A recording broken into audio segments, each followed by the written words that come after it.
സ്നേഹം തൂകും എൻ മക്കളെല്ലാം വന്നേങ്ങൂ നിൻ മാധുര്യം രുചിക്കട്ടെ. ദൈവത്തിന്റെ പരിശുദ്ധ നാമം വാഴ്ത്തപ്പെടുമാറാകട്ടെ. നോമ്പ് ദിനങ്ങളിലെ വചനധ്യാനത്തിന് ലഭിച്ച നല്ല അവസരത്തിനായി ദൈവത്തിന് സ്തോത്രം ചെയ്യും. പ്രാർത്ഥനയുടെയും അനുതാപത്തിന്റെയും ദൈവാശ്രയത്തിന്റെയും ദിനങ്ങളാണ് നോമ്പ് ദിനങ്ങൾ എന്ന് നമുക്കറിയാം. ദൈവത്തോട് കൂടുതൽ അടുത്തിരിക്കാനും വചനധ്യാനത്തിലൂടെ കുറവുകളെ മനസ്സിലാക്കി അനുദപിക്കുവാനും ഏറ്റുപറയുവാനും ബലഹീനതകൾ നിമിത്തം ദൈവാശ്രയത്തിൽ നിന്ന് അകന്നു പോയിട്ടുണ്ടെങ്കിൽ നമ്മുടെ ജീവിതത്തെ ഉറപ്പിച്ചു നിർത്തുന്ന ഒരു അനുഭവമാണ് നോമ്പ് ദിന ധ്യാനങ്ങൾ. ഇന്നത്തെ ചിന്തയ്ക്ക് ആധാരമായി 25-ാം സങ്കീർത്തനം 1-2 വാക്യങ്ങൾ ആണ് തെരഞ്ഞെടുത്തിരിക്കുന്നത്. യഹോവേ, നിങ്കലേക്ക് ഞാൻ മനസ്സുയർത്തുന്നു, എൻ്റെ ദൈവമേ, നിന്നിൽ ഞാൻ ആശ്രയിക്കും. To you, O Lord, I lift up my soul, in you I trust. ഈ സങ്കീർത്തനം ദാവീദിന്റെ വ്യക്തിപരമായ ഒരു വിലാപ ഗീതമാണ്.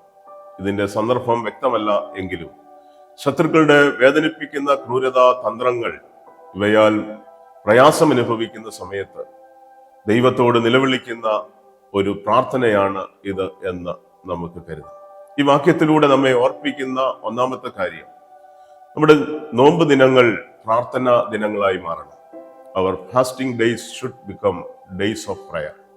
ഇവിടെ ദാവീദ് യഹോവേ എന്ന് വിളിച്ച് ദൈവത്തോട് പ്രാർത്ഥിക്കുകയാണ്. ശരിയായിട്ടുള്ള പ്രാർത്ഥന എന്താകുന്നു എന്ന് നമ്മെ ഇവിടെ പഠിപ്പിക്കുകയാണ്. മനസ്സ് ഉയർത്തുക, ലിഫ്റ്റ് യുവർ മൈൻഡ്.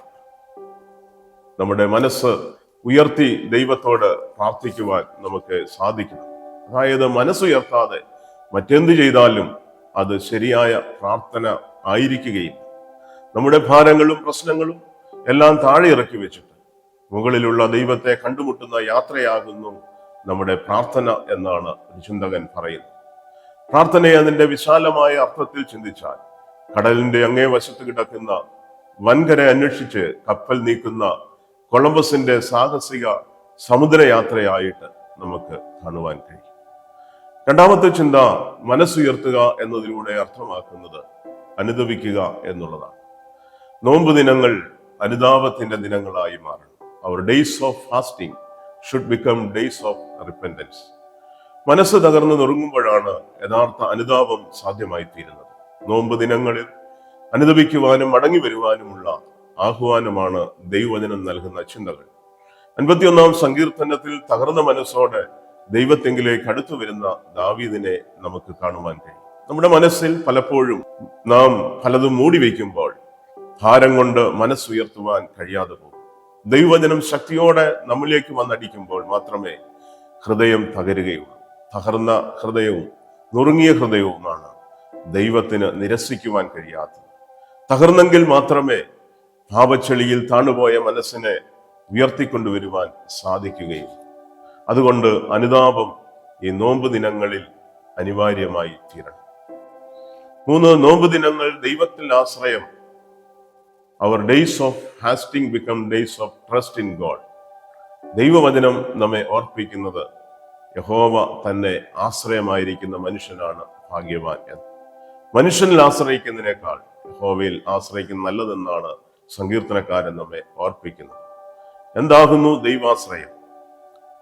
കൽക്കരി ഖനികളിൽ, സ്വർണ്ണഖനികളിലും ജോലി ചെയ്യുന്നവർ ഭൂഗർഭത്തിൽ ഇറങ്ങുമ്പോൾ ധരിക്കാറുള്ള തൊപ്പിയുടെ മുൻഭാഗത്ത് ഘടിപ്പിക്കാറുള്ള ഒരു ലൈറ്റ് ഉണ്ട്. അതിന് മൈനർ സ്റ്റാർ, കനകന്റെ നക്ഷത്രം എന്നാണ് പറയുന്നത്. കിണറ്റിൽ നിന്നും കയറിക്കഴിഞ്ഞാൽ പിന്നെ അതുകൊണ്ട് പ്രയോജനമില്ല. പകലിന്റെ പ്രകാശത്തിൽ അത് പ്രയോജനമുള്ളതല്ലെങ്കിലും തുരങ്കത്തിലെ ഇരുട്ടിൽ അതവർക്ക് നക്ഷത്രം പോലെ പ്രകാശിച്ച് വഴികാട്ടും. അപ്രകാരം അന്ധകാരത്തിലും ചെളിക്കുഴിയിലും നടന്നധ്വാനിക്കുന്ന വിശ്വാസിക്ക് ഹൃദയത്തിൽ കൊണ്ടു നടക്കാവുന്ന കൈവിളക്കാണ് ദൈവാശ്രയം. അതുകൊണ്ട് ഈ നോമ്പ് നാളുകളിൽ പ്രാർത്ഥനയോടും അനുതാപത്തോടും ദൈവാശ്രയത്തോടും ജീവിപ്പാൻ സർവശക്തനായ ദൈവം നമ്മെ സഹായിക്കട്ടെ. ഞങ്ങളുടെ ദൈവമായ കർത്താവേ, അവിടുത്തെ സന്നിധിയിലേക്ക് അടുത്തു വന്ന് ഞങ്ങളുടെ ജീവിതങ്ങളെ പരിശോധിക്കുവാൻ പ്രാർത്ഥനയിലൂടെ, കർത്താവെ അനുതാപത്തിലൂടെയും, ദൈവമേ കർത്താവെ ഞങ്ങൾക്ക് ഏറ്റുപറച്ചിലൂടെ ഞങ്ങളുടെ ജീവിതങ്ങളെ ഈ നോമ്പ് നാളിൽ ക്രമീകരിപ്പാൻ നീ സഹായിക്കണമേ. യേശുവിൻ്റെ ധന്യമുള്ള നാമത്തിൽ തന്നെ ആമേൻ.